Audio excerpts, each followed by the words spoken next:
What's up, my good peoples? Welcome to the Be Transformed podcast, where we're talking about ideas and truths that stimulate wholesome thinking unto identity, purpose, vision, and action. I am James Anderson, and with me is Kyle Enteman and Logan Eaton, my good bros. What's up? What's crack? What's crack-a-lackin'? How are you guys? Hey, Logan, I'm pretty good. I just got here. Yeah. Oh, yeah. welcome to be here. It was icy out today. It was. Yeah. Did you? You made it, obviously. Yeah, well, everyone was passing me down God. 6 today. Did you take your buggy? I was going a steady 45, but no, Oh, you didn't. everyone wanted to go 60. You didn't get the horses out today. No, Okay. no. It's too Yeah. icy for them. They need new shoes. Yeah. Mm. You should tell The old ice shoes. tell our listeners about your horse and buggy days. The horse and buggy days? Yeah. Yeah. When we Yeah. had the cabin? Yeah. Yeah. Yeah. Yeah. A lot of Yeah. a lot of afternoons on the porch. Yeah. Rocking in the rocking chair. We're glad we got here. Yeah. Yep. Old Chocolate the horse. Old chocolate. Huh? Yep. That's a unique name. Very basic.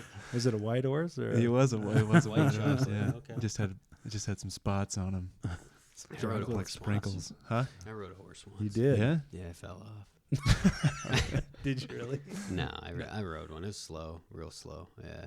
Was it named Chocolate as well? Peanut butter, actually. Yeah.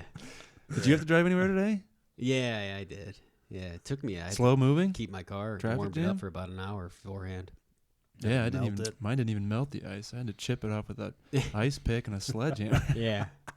Then something went wrong with my windshield wipers, so I took it to Ooh. one of the local car dealerships, and they fixed it. They tightened a bolt on it, but yeah, it wasn't moving.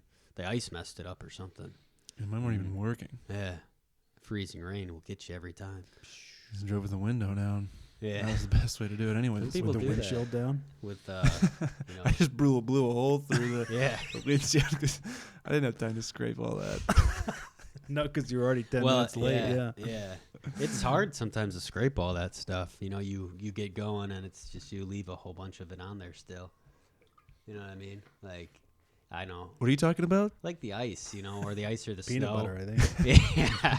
You know, you start and you just I scrape enough off so I can see. Oh, You Usually- gotta commit. Yeah. You gotta be able to see. Yeah, you just do a little hole where your eyes are at? Sometimes, sometimes, yeah.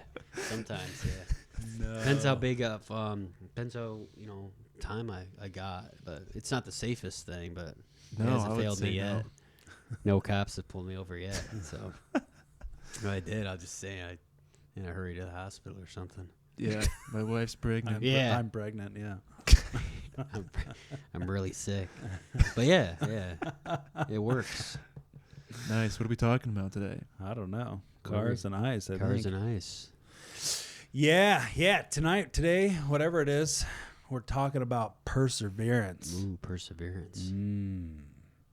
Yeah, perseverance. Perseverance. You only need perseverance if you're trying to get somewhere. But if you're not trying to go anywhere, you don't really need it. You got the definition for that again? The definition for perseverance is the persistence in taking action regardless of the amount of time it takes or the effort Oh, to reach your destination. Destination. regardless. Something like that. Okay. Yeah, yes. It's a lot like commitment. Yeah, when you guys think about perseverance, what do you think about? You ever got to use any of that in your life? Well, Daily. we were talking. Well, I mean, yeah, daily for sure. We were talking about like a little bit of high school before this, and like running that mile. I don't know if you guys said that we had to run a mile. Did you do track? I did do track a little bit. I wasn't the greatest at wow. it, but I did cross country too. Good for you. Thank you. I meant that in the, in the hey, most thank you. sincere It's and really disrespectful sincere, way yeah. that I could. So that I that could say. so it's a 5K is 3.2 miles. Wow. Yeah. My car doesn't even go that far. Yeah. So yeah, I mean, I and you train for it, but even when you're doing it, it's still, especially even those shorter distances, you get about halfway through, and it's like, man, I should have. like started out slower or something, because it really starts to, you know. Do you have to mentally prepare for something I know you said training, there's physical training, but is there mental preparation, mental training that you have to do to run that far? Yeah, there's probably some, visualization and kind of just like, preparing yourself somewhat, like maybe thinking about how you're going to take off to begin a race. Sure, because I feel like football was like mental preparation of like going for 5 seconds and then you mellow back, and then going for 5 seconds and then you mellow back. Yeah. So I feel like that would be a different kind of mental preparation you have to do to persevere through 3 point whatever miles you were running. So you played football. Yeah. Good for you. Thanks. Good for you. Did you also get the take that as a compliment? Participation trophy? Some different sports, but yeah, definitely, yeah. Just trying to discuss mental preparation in terms of perseverance. Because I think it's a lot of mentals too. Yeah. Not only just the physical outward action, but a lot of mental discipline, maybe mental preparation that it takes to persevere. Like you almost have to turn off the doubt switch, turn off even the days of, like, the Friday night before the game or whatever. I'm sure there's some shenanigans and some energy going on. Yeah, sure. Yeah. You got the pregame pukes and yeah, eating those Cheese Whiz sandwiches. Cheese Whiz and so white good. bread. Yeah. It's pregame lunch. Yeah. No, I was just falling asleep out there. Yeah. Yeah, I remember it because we had the pep rallies and stuff like that. Yeah. But yeah, that's what kind of perseverance is, running that race of not knowing if you can get it done or feeling like you should just give up halfway through. But, man, that's why they talk about that second wind sometimes. Whoa. Like, whoa, let's go. It's hard, it really is difficult sometimes, but yeah. Yeah. What's that second wind? I think it's propelled by, telling yourself like that you're stronger than you think you are, and like, you made that commitment, and knowing to follow through with it, and going despite the pain you might feel. Like even if you're, throw up at the end, it's like then you got people watching you, so you're like, all right, I gotta keep going. Right. But there was a destination in cross country, like there was a finish line. Yeah. So you knew you weren't just running just to like, are we done yet? Or but sometimes so that's good. Yeah, you knew that. You knew there was a finish line, but you just didn't even know where, though. Sometimes people were like, come on, you got like 2 miles left to go. You thought you had like 200 feet to go. Yeah. And you're like, oh, man, that's tough. So, but yeah, it comes. And there's hills and stuff like that. Oh, wow. Yeah. Man, where'd you grow up? not around here. Yeah. You ever seen like that man-made movie, hills? Have Eyes? The what? The Hills Have Eyes? No. No, not at all. Well, if you go to some of the parks, you might have a big hill or something. A big hill. Yeah, a big hill or two. Nice. Nothing too hilly. So yeah, that's what I was thinking with that. As far as my younger years. Yeah. Yeah. Nice. You were talking about mentality. Yeah. Mind preppage. Yeah, I think it's a mixture of so you said persistence and taking action, right? Yeah. As part of that. So I think it's doing the things that you don't want to do, and then that takes a mental discipline or a specific attitude. I don't know, maybe an attitude or thought process to where that you kind of have to use, I guess, to your advantage to keep doing those things. I don't know. So I think it's 50-50. It's taking the action physically, externally, and then developing the right mindset to where you're not getting burned out fighting the doubt and all that stuff. You keep a positive mentality every step. So even if it's a small step that you're taking, like reading a book or just I don't know, writing down ideas or researching something, continuing to tell yourself and stay positive and I guess visualize the destination so that you know kind of where you're going. But yeah, I think it's physical and mental. Mm-hmm. Perseverance. Yeah. Was there anything specific you guys did for football? Man, just got hit in the head a lot. Yeah. No, I would just go to a mind space. Like I would go to my own mind space. Is that like a Facebook? No, but I do have a website, www.loganthoughts / greatthings.com. Yeah. But I would have to go to a mind space. I'd have to go to like a mental space to just be focused in on what I was supposed to do when I was out there, what I needed to get done when I was out there. And I guess in that kind of sport, I would use like anger to my benefit. So I would go to a place where I could just be angry, I guess, and then go out and let that anger out for a time and then kind of settle back. Mm-hmm. So yeah, maybe that wasn't the best thing to do, but that was how I mentally prepared for something like that, was to just go to a space where I don't hear anything from the outside, and I can kind of get aggressive and get angry in my own mind, so I can go out and do that stuff. But and maybe that wasn't the best, like I said, but that's how I prepared mentally. That was the mental preparation. Yeah. Nice. Yeah. So there's a few verses, but there's this but one in James chapter 1 verse 2. He's talking about, consider it pure joy, my good peoples, whenever you face trials of many kinds, because you know that the testing of your faith develops perseverance. And when perseverance has had its full work, it leaves you mature, complete, lacking no good thing. So it's interesting that they would say, consider it pure joy whenever you have to face trials, right? Because trials bring about this testing of your faith, right? And that testing of your faith, though, develops this thing called perseverance. So perseverance isn't something you have, it's something you develop. And so, but it's this reality of perseverance that causes you to become mature. It causes you to become complete. It causes you to lack no good thing.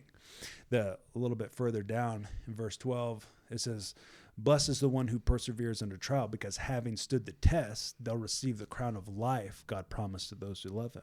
Right? So perseverance, which is again something you develop, creates this assurity of the end.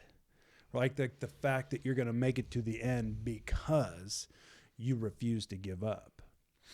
And there's that passage in Romans 5 that says, we glory in our sufferings because suffering produces perseverance, and perseverance, character, and character, hope.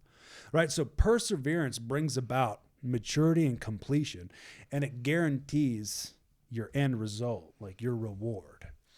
But what's interesting is that perseverance is only necessary if you're trying to reach an end destination. Right? Like you have to have somewhere that you're going. You have to have something that you're achieving. Otherwise, there's no need to suffer through growth and pain, or, changing your mindsets, creating new beliefs, right? You're coming to a ceiling that you thought like, oh, this is as far as I can go. And you've reached it. And you're like, no, I can go further, right? Like to be able to push through those ceilings and continue to just blow that sucker off so it no longer exists, right? The only way you can do that is if you have something you're trying to go after. So they're talking about the kingdom of heaven, right? So they're like, no, consider this stuff like pure joy when you face trials of many kinds. Now, what's important to point out is that God's not causing you to have trials and sufferings. Like God's not testing you, right? Like there's just, that stuff's just built in. There's just plenty of opportunities to run into trials, right? You're talking about, running 3 miles or whatever, and you run a mile or a quarter of a mile, and you're like, oh yeah, I could stop right now, right? There's just this reality that resistance creates strength, and so resistance also requires perseverance to get through it. So it's very important to understand that God's not like putting stumbling blocks in front of you, right? The whole purpose that God created the world and mankind was to establish the kingdom of heaven. God is very invested in us succeeding in that, right? It's like, it's to my Father's glory that you bear much fruit, and this proves that you're my disciples, right? So we're created to succeed. Now, perseverance is this ability to succeed, because when you come into trials, it develops perseverance. So there's a few things that this means, right? It kind of, it makes the fear of failure obsolete, because it means you're going to run into problems, right? You're going to have to learn things. You're going to have to develop a new mentality. You're going to have to start creating new beliefs, right? To be able to achieve what it is that you want to achieve that you've never achieved before, right? To get there, you have to do things you've never done before to get to a place you've never been before. So all that stuff's going to require perseverance. Well, perseverance, that chunk makes you whole. It makes you complete. It makes you mature. It makes you strong. I mean, the people of the kingdom of heaven are created to be epically strong, sound, firm, steadfast. I mean, if you considered the reality of love, right? Love's not easily offended. Well, people who are easily offended are people who don't have identity, right? They have massive insecurities. Well, so if you're going to be somebody who's not easily offended, you got to understand who you are, why you are, and where you're going. That way you can deal kindly with people, because you have this crazy understanding of what this life is and who that person is and who you are and how God values them just like he values you. But that all comes from this place of identity, this firmness, this strength, and this thing of perseverance. It's just this epic picture of how pressure and resistance, like, it causes weakness to rise up, right? Like it causes incorrect mindsets, incorrect beliefs, incorrect identity, incorrect views of God, you, limitations, right? It just automatically does that. But this is never about guilt or shame or condemnation, right? If you ever thought about like losing weight, like let's just say we wanted to lose 30 pounds of fat, right? Well, that fat is unwanted. So you have this goal to lose this weight. So you take effort, and every day you get on the scale. Well, every ounce of fat you lose of this unwanted fat is a victory, right? It's not a guilt and shame that you lost that fat. Mm-hmm. No, this is huge that you're in the process. Okay, well, this perseverance is the process. So these things rise up. It's not about guilt and shame. You're just losing them because you're becoming stronger. Your endurance is getting better. You're able to handle situations better because you're in enough tough situations that you've learned how to act like a freaking champion and dominate. And so, yeah, this concept of perseverance, they're like, consider it pure joy. Blessed is the one. We glory in our sufferings. Why? Because it causes us to become everything we were created to become. It allows us to build endurance to be able to reach the end destination. And this is what you guys were talking about, was this reality of the end destination. So, I mean, when you guys think about that, the end destination, I mean, how important is it to continue, well, to maybe your end destination to be crystal clear? And then what do you go about to do to keep that thing kind of fresh in your mind to continue to take action? Mm. Yeah. End destination. Well, that goes kind of with like, vision. Mm-hmm. Absolutely. Then that's like the daily cultivation.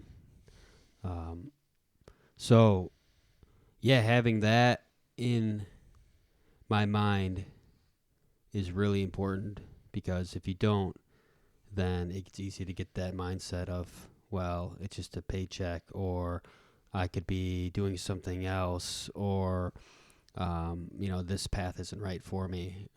So it opens the door, I think, when you don't have that, for more deceit to come in.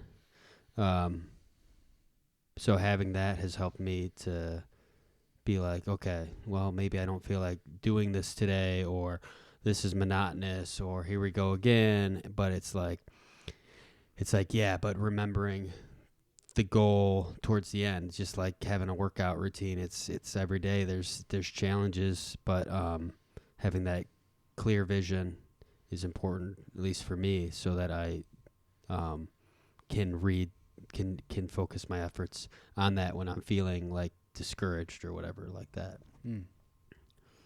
Yeah. Nice.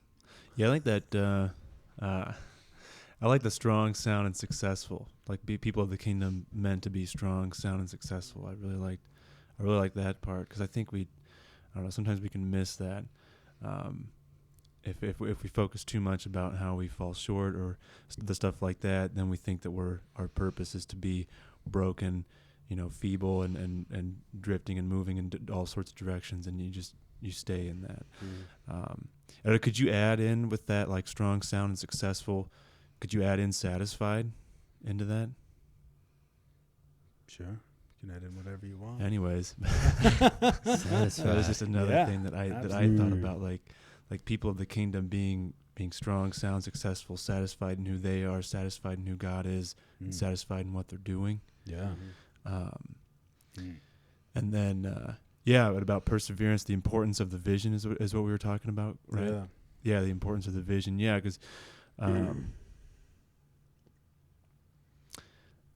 I mean, I think that's just what keeps you kind of grinding through. It keeps you kind of allows you to kind of stay on task. If you don't know what you need to get done to get somewhere, you don't know what to do. But yeah, I think having the end destination is extremely important. And what was the other part of the question? I don't know, but talk about something about talk about the satisfied for a second. Yeah, because I think that was a good one. What did I say? You're talking about being satisfied in what you're doing. Yeah, okay, yeah. In this call from God, opposed to the other popular belief that it's supposed to suck. But you're talking about being satisfied. Yeah, strong, sound, successful, and satisfied. So, what I say, satisfied in you, satisfied in yourself. How many S's is that? 4. The 4S, 4S words. 4S. 5 if you got another one. S-U very much, yeah. Satisfied in who you are. Boom. Satisfied in who God is, and satisfied in what you're doing. Yeah. So that like the verse that always comes to my mind in like Ecclesiastes, where a lot of people think that book is just about, well, everything's meaningless, just do nothing. But really, like I think there's some of the stuff that popped out at me in that book was like the writer was saying, one, basically reiterating the first commandment to love God with all your heart and have no other gods before Him, but then also eat and drink, do these things, enjoy these things, and then find joy in your work, because you spend a lot of your time doing the things that you call work or your job or your business or whatever you call it. You do a lot of things, so enjoy that, because you don't want to get to the end of your life and just be like, oh my gosh, 40 hours a week times 40 years, 52 weeks a year, and that was all that time where you missed out the part. You might have ate and drank and enjoyed those things. You might have loved God with all your heart, but you missed the part where it's like, find joy in your work, and it's okay to find joy in your work. So yeah, being satisfied in who you are, satisfied in who God is, and satisfied in what you do. So whatever you do with your life, whether it's work, whether it's going on missions, doing stuff, and doing some stuff, doing other things, do it with satisfaction. Yeah, just find satisfaction in that. It's okay to find satisfaction in that. Like don't do something or study something or go to college for something that you're like, well, I just want to make money doing this and whatever. Or, I guess that's what I think that's what I used to have, that mindset. I know a lot of people that have that mindset that think it's not okay to find satisfaction in who you are and what you're doing. When really that's a poopy lifestyle. It is a poopy lifestyle. It can be definitely. Like why would God not want you to be satisfied in what you're doing? Like as if you can't glorify Him in what you're doing, or satisfied in yourself, like as if because He was the one that created you, brought you up, He watched you grow up, watched you go through all that stuff. Why would He want you to hate yourself or turn on yourself and think that you're just a piece of crap or whatever? So being satisfied in who you are, I think is crazy important, especially for perseverance, because if you're always hating yourself and getting down on yourself, you're never going to be able to like have that right mentality to mesh with your actions to propel you somewhere. I don't know. That's just what I'm thinking. Yeah. I agree. And then satisfied in God, if you don't have the right perspective or the right view of who God is, or you don't even have an answer for who God is, then it's hard to be satisfied in who God is. So answering the question, who is God to you? Who do you say God is? And then being satisfied in that answer and being satisfied in who God is and what he's done for you. And so that's just kind of popped into my head. Cool. Yeah, identity. Yeah, it's huge. Yeah, so everything flows out of identity, because identity, whether you have it or don't have it, everything's filtered from that. Your point of view in life is filtered through your identity. Mm. So the way you view God affects the way you view yourself. Now, the way you view God, whether it's on the extreme spectrum of like, I could care freaking less, or I talk to God face to face every day, and anywhere in between, your view on God affects your view on yourself. Those two views affect your view on your entire life, on everything you do, on your perspective, on the situations and circumstances around you. And so everything comes from a place of identity, because you have to understand who God is and who you are. Otherwise, your motivation will come from an incorrect place. Because if you think that you need to do these things, these good works, to earn God's favor, then you're 100% wrong. And so what's going to happen is that you're going to do all these things not for the sake of the people around you, but because you're trying to please God. And that's just putting your aim in an incorrect place. And look, this is from experience. So the reality is, you have to understand that our position is in God, that we're fully accepted. So it's from this fully accepted position. It's from this totally justified. It's from, I'm totally dead to sin. Read Romans all day long, because I'm totally dead to sin. Look, and if you think you're not, then the Spirit of God doesn't actually live in you. That is what it said. I'm trying to think of what chapter that is. But he says, you're alive in the Spirit if the Spirit of God actually lives in you. So you can't say that you're a slave to sin and alive in God at the same time, right? But most people think that's the case, but it's not. And there's going to be a time where we'll dive into that hardcore. But anyway, so from our position of children of God, who are royalty, who are called and justified, glorified, Romans 8, from this position we live and we act, we think, our viewpoint, our perspectives comes from here. All right, so now as children of the kingdom, we have responsibility and a duty. Our family business is to establish the kingdom of heaven on earth. All right, so we do that by using our gifts. So you have to understand identity, because it's from this position that you live. This is how you act, right? Because if you don't, you'll spend your life running around in circles trying to earn something that you already have, as if you didn't have it, right? You're trying to earn this favor from God or this acceptance when you already have it. But it takes faith to accept it. But when you run around in unbelief, it's hard to grasp it. Also, been there. So understanding what faith is and belief, you believe the truth and you live and operate from this truth. All right. So when we have our identity and we understand what God's will is on a basic level, which is, Jesus said, pray like this, right? Our Father who is in heaven, hallowed be your name. Your kingdom come and your will be done on earth as it is in heaven. So it is our job to establish the kingdom of heaven on earth. It is our job to teach people how good and glorious God is. And you're only going to do that well if you're tasting and seeing that true glory, right? For who he really is. Like you're not going to display the splendor of God well if you think he's trying to kill you, right? Like if these trials and sufferings are all from God, right? I'm sick because God's trying to teach me something. It's those perspectives, which I understand, but they're wrong. And they paint a super jacked up view of who God is. So you have to understand who God truly is to get into what this life actually is. So when you understand that we're created to establish the kingdom of heaven on earth, right? We were given our gifts on purpose to serve one another. We have creativity on purpose so that we can think up crazy ideas, how we can use our gifts and help people taste and see who God is. I'm talking about solving real world problems with kingdom solutions. All right, so you have to define these things. You have to know who you are.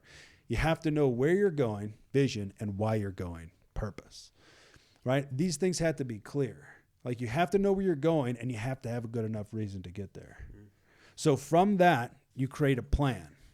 Once you have your plan, you know where you're going and you know why you're going. You have your plan.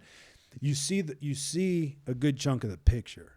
It's at this point where you make a bit of a decision, right? This decision is like, is this worth it? Because when you can kind of see what it's going to cost, kind of like you were saying, you trade your life for whatever it is that you do. And this is real and this is beautiful. You just want to make sure that you know what you're signing up for, right? Jesus talks about this, about the guy who was going to make a tower or a building or something, but he didn't count the costs. And so he's laid the foundations, but couldn't build the rest of it, right? So he's talking about you got to sit down and you got to count the cost. So this is it, right? You understand who you are, where you're going, why you're going. You create a plan. You see the picture pretty clear, right? And you say, is it worth it? Because whatever you do, you're going to trade your life to do it. You're going to trade your time. You're going to trade your energy, your focus, your money. Everything you got's going to go into this. And this is a piece of the kingdom. This is beautiful. This is what you're called to. But when you're still working out and defining these things, this is a place you come to because you have to make a decision. Am I going to chase this or am I not? Like you don't want to run around in like confusion and doubt and worry and fear, like, oh my gosh, this is not, if I do this and it's wrong, does God hate me? Right? Like all these jacked up concepts that would cause you to never take action. So you make it clear and then you decide, all right, is this what I'm going to do? When you make a decision to commit, right, this decision is regardless of the amount of effort, the time, or the obstacles faced, I'm going to reach my destination. All right, from this place of decision, this then is where perseverance lives. Because now you've committed.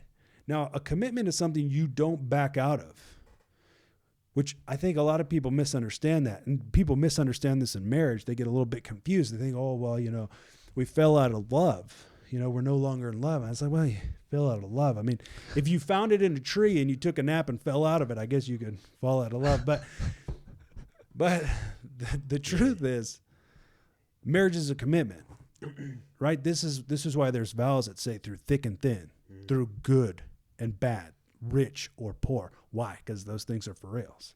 So your commitment isn't based on the circumstances. Your commitment is based off of the destination. You're saying until death do us part, we're going to be together. So it doesn't matter how bad it gets or how hard it gets. You're not basing your commitment off your emotions, right? You made the commitment and that's it. That's one and done. So when we think about what our call is, like when you define purpose and vision and identity, right? And these are things you continue to grow in. But when you define these and you start chasing after it, commitment is something you don't back out of, which is why you count the cost. Because, look, it's going to take all you got, every ounce that God put inside of you to get it. And it's glorious. That's like on purpose. It's going to demand all your potential. It's going to demand all your gifts. It's going to demand that you learn, that you hone, that you continue to track and measure and make adjustments and continue to become amazing, right? This is why perseverance is so glorious, because it causes you to become mature, complete, and lacking no good thing. It creates hope and character. It secures your ending, right? The crown of life to those who love him. You're guaranteed. I'm telling you, man, this is what's so sexy about it. It's everything you want is wrapped up in here. But when you understand that commitment is commitment, it doesn't, like, we're not ending. Like, I'm chasing after this and that is it. So when you do that, it kind of, it helps throw away these thoughts of fear, doubt, and worry. Because when you make a commitment, there is nothing but through. And that's super important when you think about marriage, is that there is no out. People say that, they're like, oh, you just go get divorced. No, there is no out. Look, it says in Malachi, God hates divorce.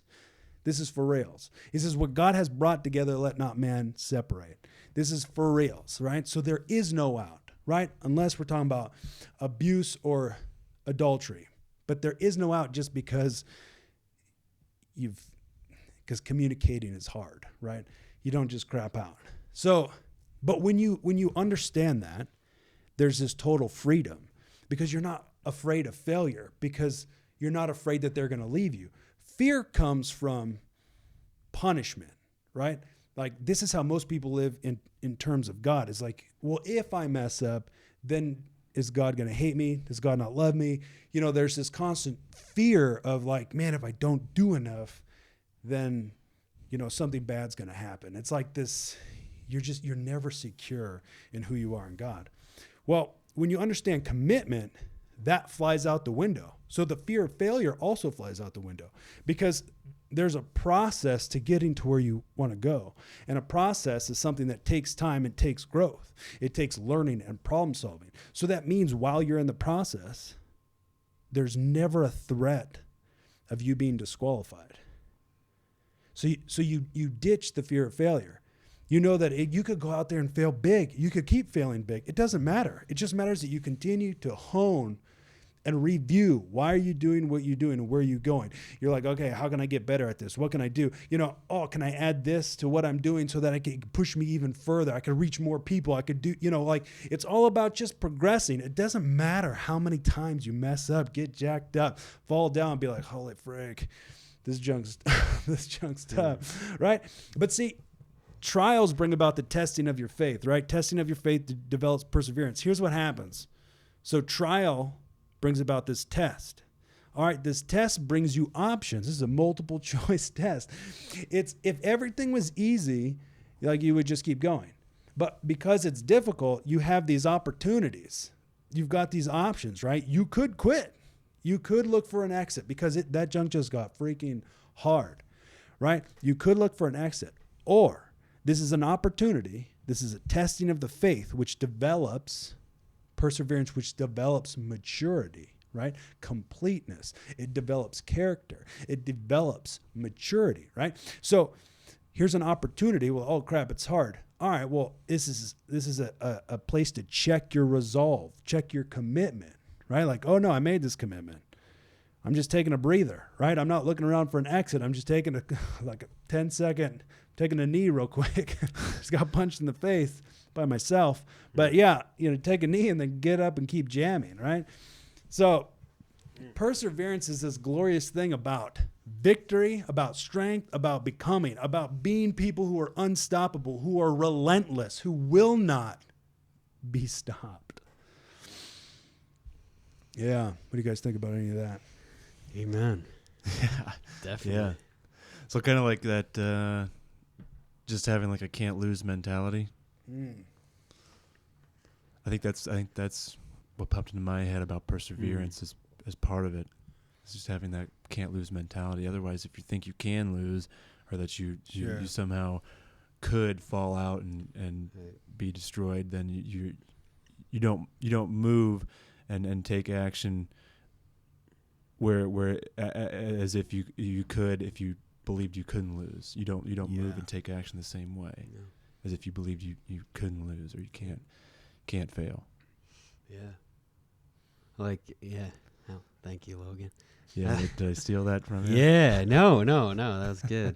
I like what you talk about, you know, making that decision too, because like if you want to do something, like you have, like it can be a big commitment, and it might involve, you know, all your time, and like, you know, so right now I'm trying to think of like, you know, I'm single, I don't have children or anything like that. And I've been just kind of reflecting on what I want to continue to do. And it's like right now, thankfully, I have that time and I can devote that time. But that still requires like picking myself up each morning and doing it and putting one foot in front of the other. But it's kind of like sometimes like God's like, I was thinking that today. It's like, yeah, it gets challenging sometimes, but you've got the opportunity to like cultivate and keep doing that stuff. But yeah, think about it. It's like, yeah, gotta put that time into it, and if you got it, then use it. And it might be like, you visualize it in your head, and you're like, oh no, wow, how can I do that? Like, that's a lot of work and all that. It's like, sometimes you gotta get out of that fear mindset. It's like, just chunk it, just go at it.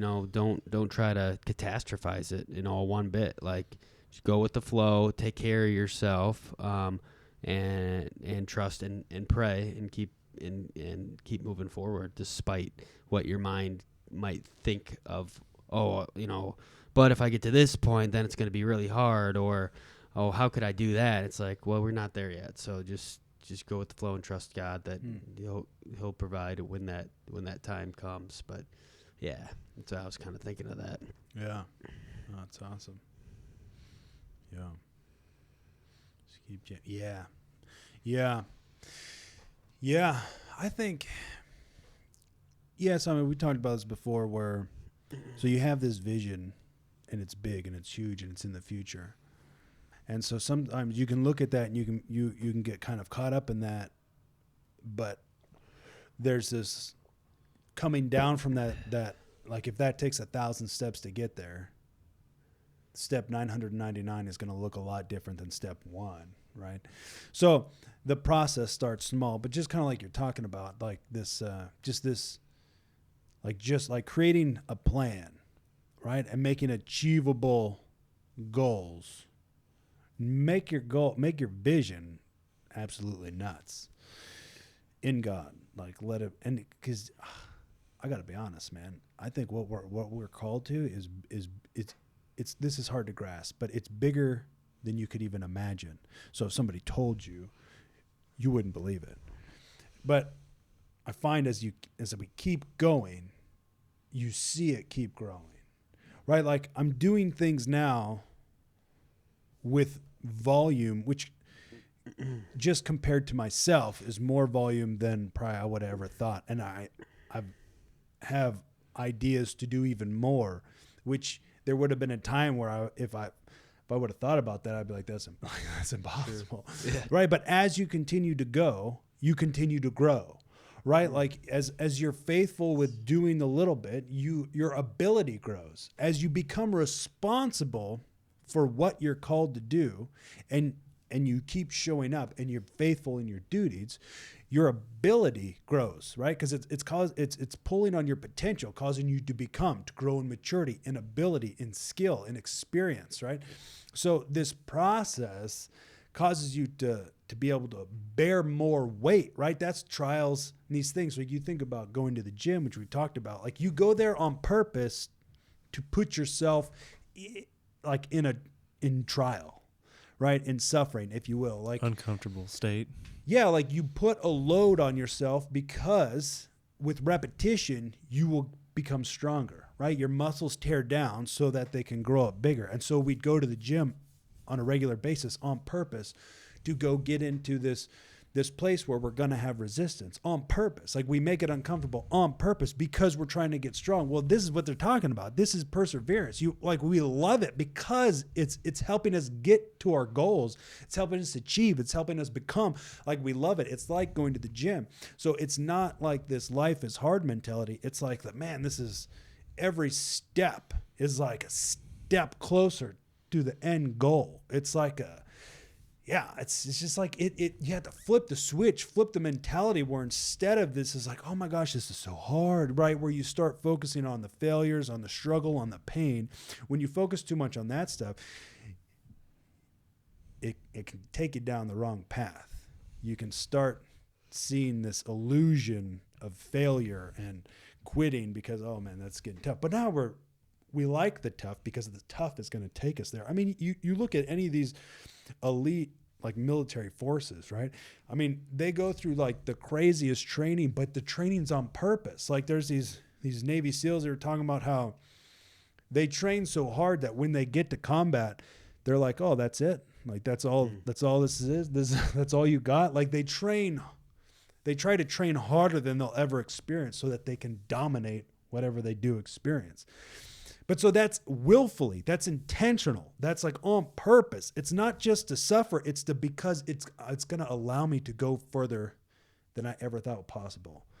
Then there's maybe only a few people who could do what you can do because of the responsibility that you've taken upon yourself to become the best, to stand out so much that the nations see you and call you, and they want you to bring what it is that you want to bring, which is the kingdom of heaven. But it's because of your perspective of perseverance, of taking action and masses amounts, persistently and consistently taking action and action and action for the explicit purpose of achieving your vision and your purpose. So, I mean, this concept of responsibility like grows your ability. So the parable of the talents in Matthew 25, right?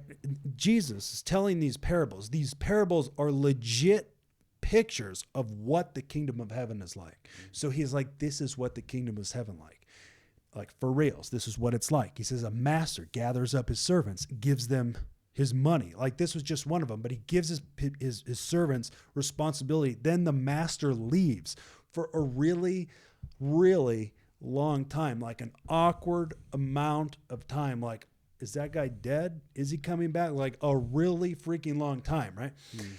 So while he's gone, he gave his servants duties and responsibilities. He is not checking up on them, right? There is a time when the master comes back and he swiftly settles accounts.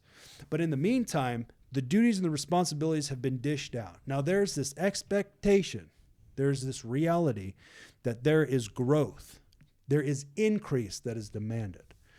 So in the parable of the talents, right, there's the master gathers up 3 servants, gives them each his money, each according to their ability. So when he gives 5, when he gives 2, when he gives 1 bag of gold, and he leaves. Well, the first 2 go right away and put the money to work and double it. So right away they go to work, right? Well, this other guy, right away, he goes and buries the money in the ground and then does who knows what. Well, the master comes back, right? And so when he comes back after a long time, gathers up his servants and it settles accounts. And so the first 2 were like, oh man, we took your money and we doubled it. And he's like, dude, good freaking job. He's like, come enter your master's happiness. You were faithful with this little, man, I'm going to put you in charge of much. And so he gets down to the third guy, and the third guy just had this super weird response. But he's like, well, I know you're a hard guy, and you reap where you didn't sow, and you harvest where you didn't this, and, so I buried your money. Here it is, and that's kind of it. And so, because he starts out with like insulting the master and then says he didn't bring any increase. So in one of the I don't think it's this one, but there's another time where this parable is shared and it says, you unprofitable servant, right? This is proof that that responsibility of the money required increase. So he says, yeah, you know that I harvest where I haven't sown.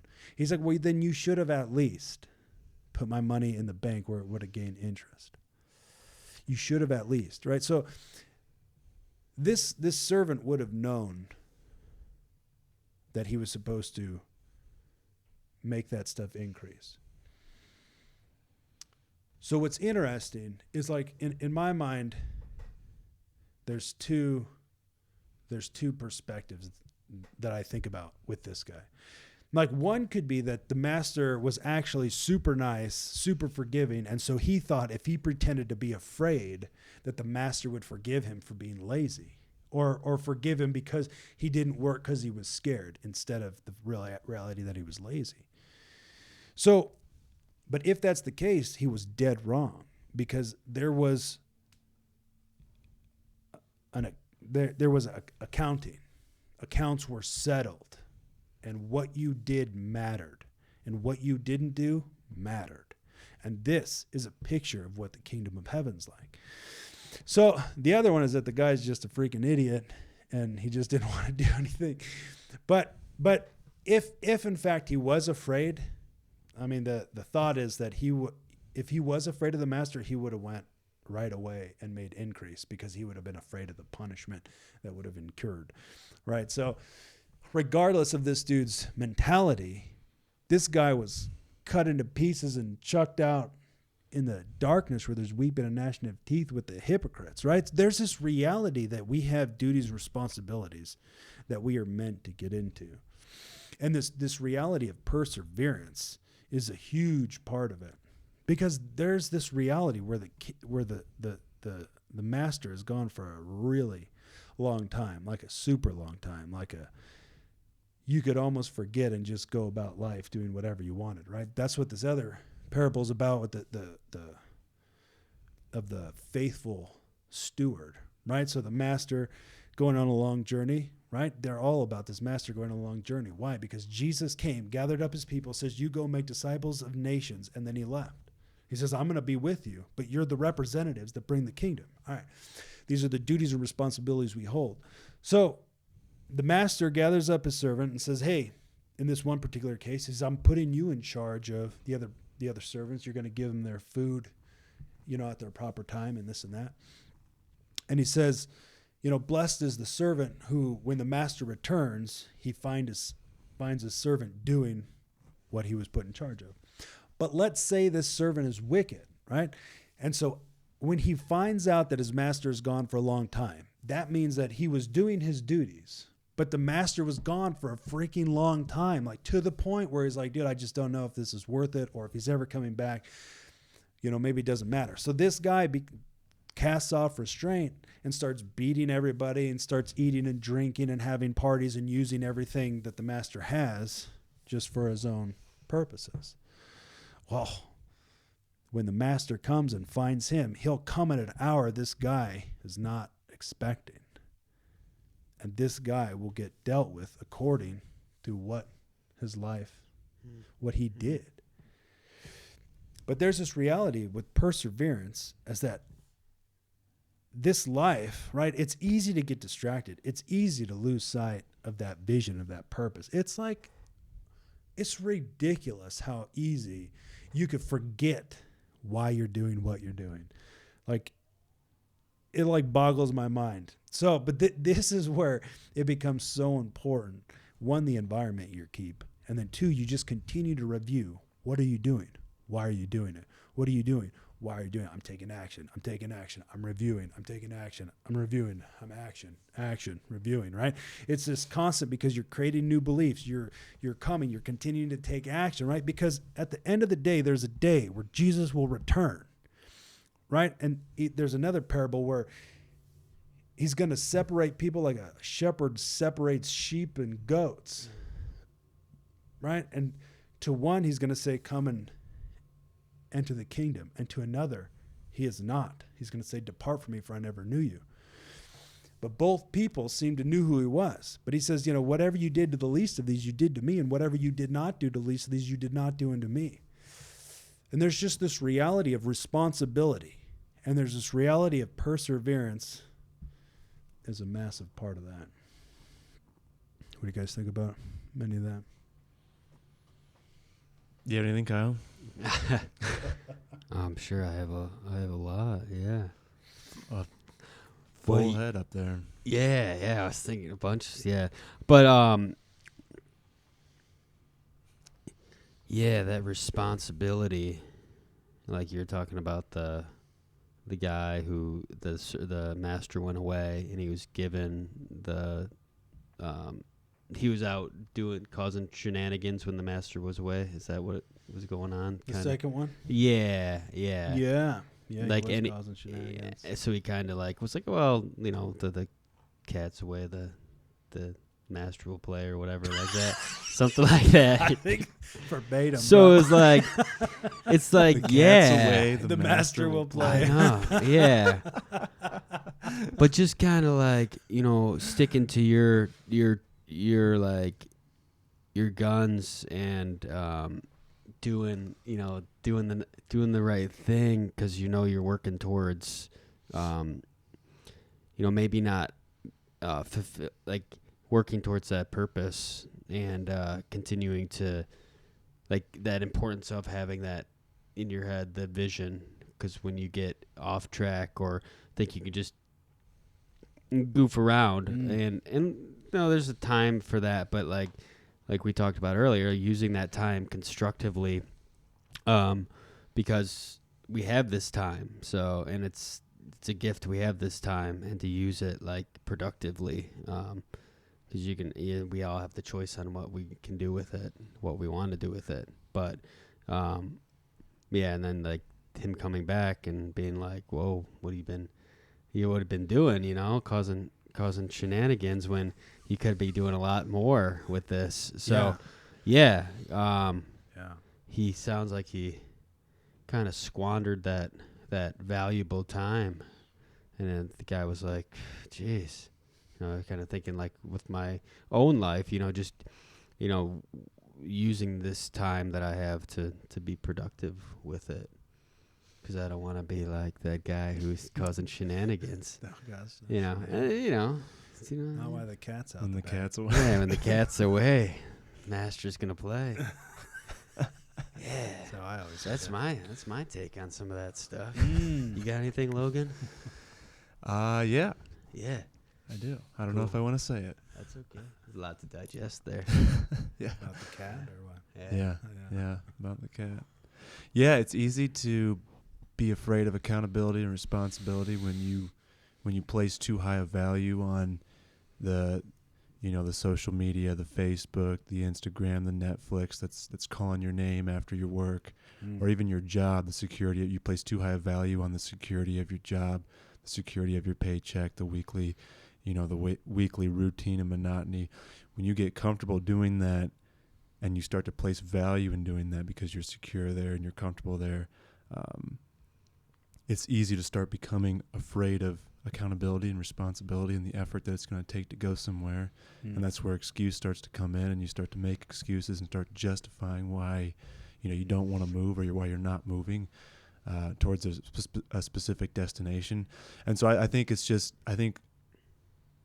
at some point, and even me myself, I think at some point you have to like that the stuff you were saying about coming to that point where you have to make a decision. You have to come to that point where you yourself have to make a decision of what you're going to do and what you want to do and who you want to be, and count the cost, because I think it's really easy to get caught up, and not saying those things are bad or that we should eliminate those things. It's fun to watch a movie sometimes, or to go out to eat or whatever. It's fun, but when these things start to become the excuse or the thing you replace with taking accountability and taking responsibility to go somewhere, then it's easy to just fade out and accept the comfortable, accept the average, accept the secure. Yeah. Boom. Love it. Yeah, I think that's where real encounter with God comes from. It's a necessity. Right, and this is what the 12 minutes is all about that we talk about. It's like this reality that, look, man, God says, like, I got these plans I have for you, right? Like we just talked about, plans come from vision and from purpose, right? The point is that there's so many thoughts about you that God is waiting to freaking share. All you got to do is show up, right? Because those who seek find. So your end is determined by your beginning. Those who seek find. They seek and keep on seeking until they find. This again, man. This is perseverance. This is commitment. This is, I refuse to quit regardless of how hard it gets or how long it takes to freaking get there. I'm not going to relent. I'm not going to stop. I won't stop. It's that attitude that gets the answer. And it's not that you got to persuade God. There's just this reality.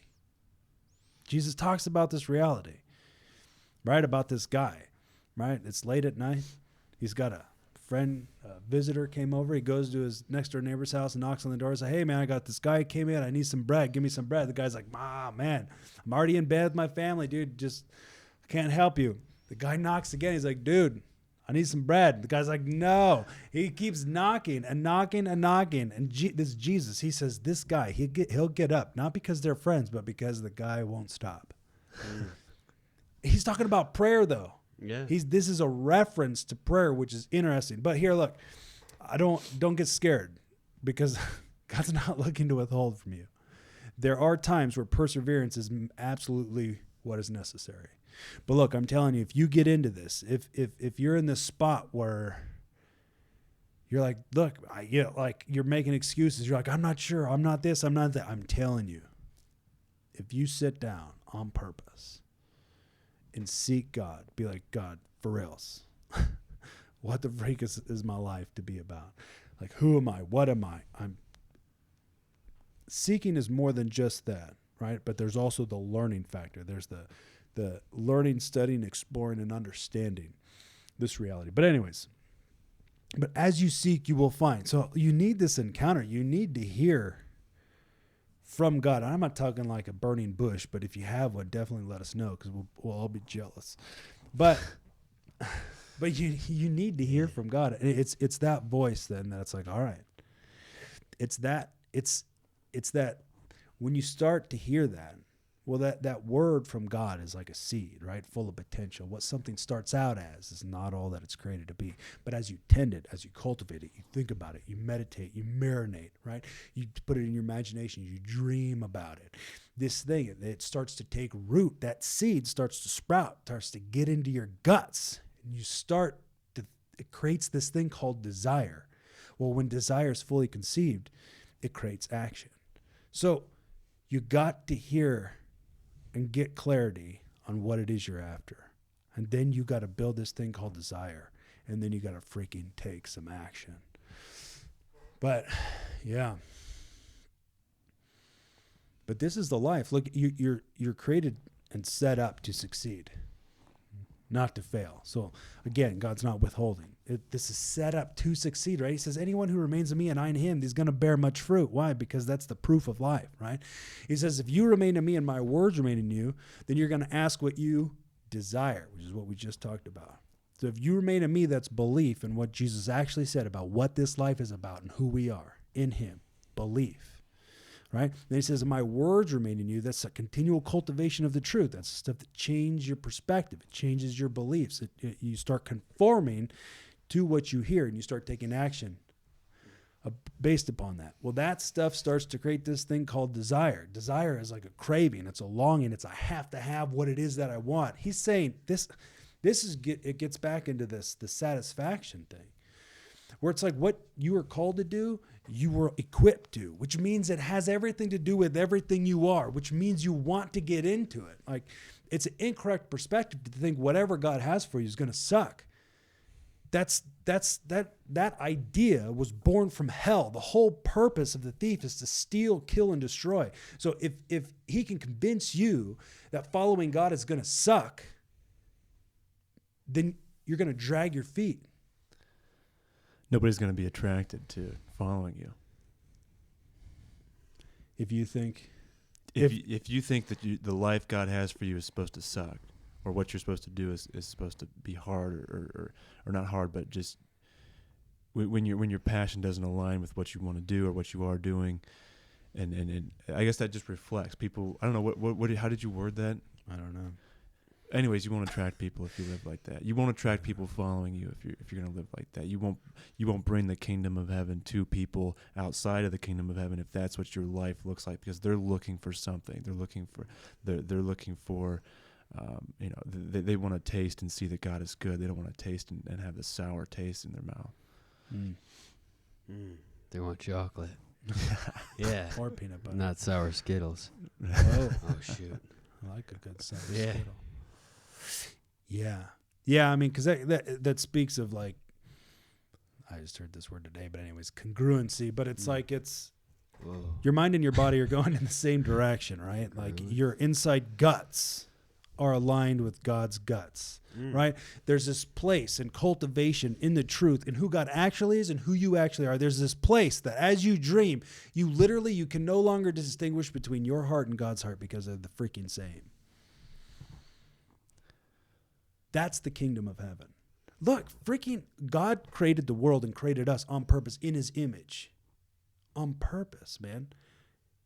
Everything God created, it created to function. I mean, just freaking look at the mountains. I mean, you can't hear, but Yeah, You unless can- you had a high-powered telescope, a NASA. But I mean, telescope. you look at the sky, you look at the trees. I mean, you get out into the woods, and like everything God created is this just epically, just glorious reality.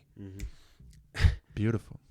But you were made in His image. So I'm saying that what is even sexier is you fully alive in God, and that is the true reality of everything that you actually desire is 100% wrapped up in that. That is not a freaking line. That is the freaking truth. The kingdom of heaven is everything you were created to live in on purpose. You fit there. It functions there. It's the sweet spot. There is nothing outside of this. There is nothing outside of this that will ever satisfy you. This junk is for reals. This is the true kingdom. This is why he says, dude, then you will ask what you desire, what you crave, what you must have, because it's everything inside of you you got to have. This end destination, this vision. This is the life that you will live, a life worthy of the calling you've received. This is what we're talking about. He says, this point, you're going to desire this so freaking much that you have to have it. He says that I'm going to give it to you because it's to my Father's glory that you bear much fruit. And that fruit proves that you're my disciples. You get so freaking jacked up, fired up, saying there is nothing else to my life but this. And I will have it, regardless of everything it costs me, because I already left that junk at the door. That's the life that everybody wants to live. And this is the kingdom life. There is no other life. You will find it nowhere else. There's not an amount of crap that you can obtain that will ever fill that void. This is why you get people who have $1 billion and commit suicide. It's because the junk you have doesn't do it. Stuff is nice. It's not wrong to have stuff, but that junk ain't the main point. You got to keep the main thing the main thing. And that's the kingdom of heaven, which is eternal. And that is where we were created to live and function out of. Amen. Strong, sound, successful, satisfied. And sexy. Nice and sexy. Yeah. I like Sexy. it. Beautiful. Bam. Anything else?